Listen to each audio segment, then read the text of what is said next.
विटा येथील क्रांतिसिंह नाना पाटील शैक्षणिक संकुलामध्ये आज दिनांक 22 जून 2024 रोजी 10वा आंतरराष्ट्रीय योग दिन संपन्न झाला। क्रांतिसिंह नाना पाटील यांच्या अर्धपुतळ्यास पुष्पहार अर्पण करून कार्यक्रमाची सुरुवात करण्यात आली। कार्यक्रमासाठी प्रमुख अतिथी योग अभ्यासक माननीय डॉक्टर सौ दीपाली काटकर उपस्थित होते। विद्यार्थ्यांसमोर विविध आसनांचे प्रात्यक्षिक सादरीकरणासाठी माननीय कुमारी अपूर्वा लोटके उपस्थित होत्या। कार्यक्रमात संस्थेचे अध्यक्ष माननीय सुभाष पवार, संघटक ॲडव्होकेट सुभाष पाटील, सचिव ॲडव्होकेट नानासाहेब पाटील उपस्थित होते। आजच्या कार्यक्रमाच्या प्रमुख पाहुण्या डॉक्टर दीपाली काटकर यांनी आपल्या मनोगतातून योग व विविध आसनांचे महत्त्व सांगितले।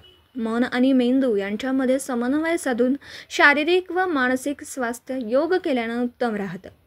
आपले शरीर, मन, आत्मा यावर योग्य संस्कार करण्यासाठी योग नियमित करणे आवश्यक आहे, असे मत प्रतिपादन केले। 1 ते 1.5 तास वज्रासन, वृक्षासन, अर्धचंद्रासन, मंडूकासन, शशांकासन, उष्ट्रासन, पद्मासन, मत्स्यासन, प्राणायाम अशी विविध योग आसनांचे प्रात्यक्षिक विद्यार्थ्यांच्याकडून करून घेतले। अगदी प्रत्येक आसनाचा शरीराच्या विविध अंगांशी असलेला समन्वय, त्यातून होणारा विविध अवयवांचा व्यायाम व शारीरिक व मानसिक दृष्ट्या होणारे फायदे योग आसने घेत असताना विद्यार्थ्यांना सांगितले। यावेळी प्रात्यक्षिकाचे सादरीकरण विद्यार्थ्यांच्या समोर कुमारी अपूर्वा लोटके यांनी केले। योग व आसनांच्या या व्यायामामुळे विद्यार्थ्यांच्या मध्ये आनंद ओसांडून वाहत होता। अगदी प्रसन्न वातावरण लोक विद्यापीठामध्ये पाहायला मिळाले।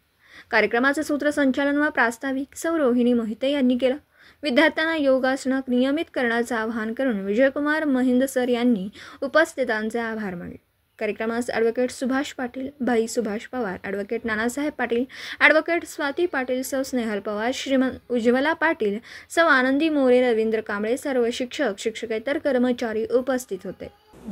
दिवसभरातील घडामोडींचा आढावा घेण्यासाठी पाहत रहा N24 मराठी न्यूज चॅनल।